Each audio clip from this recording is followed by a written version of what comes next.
तो स्वागत है आपका हमारे चैनल कथावानी में।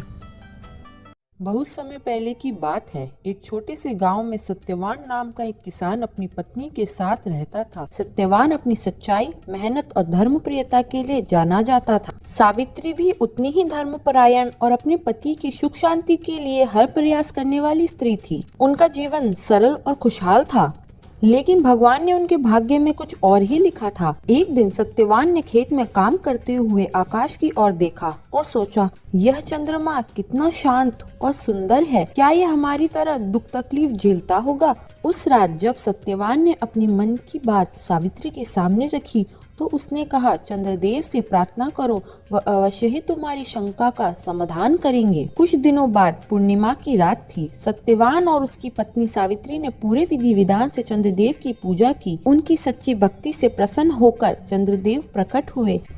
सत्यवान से विनम्रता से पूछा, हे चंद्रदेव, क्या आप भी हमारे ही जैसे सुख दुख का अनुभव करते हैं? चंद्रदेव ने मुस्कुराते हुए कहा, सत्यवान, मेरी कथा सुनो।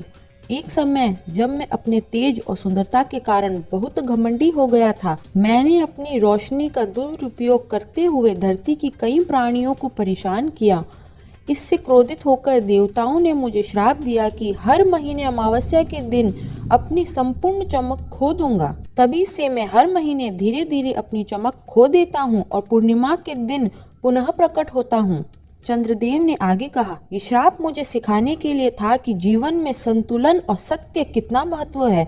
सत्यवान और सावित्री ने चंद्रदेव की इस कथा को ध्यान से सुना और जीवन का सारा सार समझा।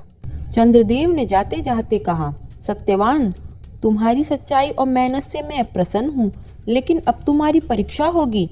अगर तुम सत्य और धर्म का पालन करोगे तो मैं तुम्हें वरदान दूंगा। कुछ समय बाद गांव में भयंकर अकाल पड़ा। चारों ओर भूख और प्यास का संकट छा गया।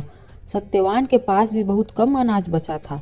तभी एक वृद्ध भिखारी उनके पास आया और भोजन मांगने लगा। सावित्री ने बिना कुछ सोचे वृद्ध को सारा भोजन दे दिया।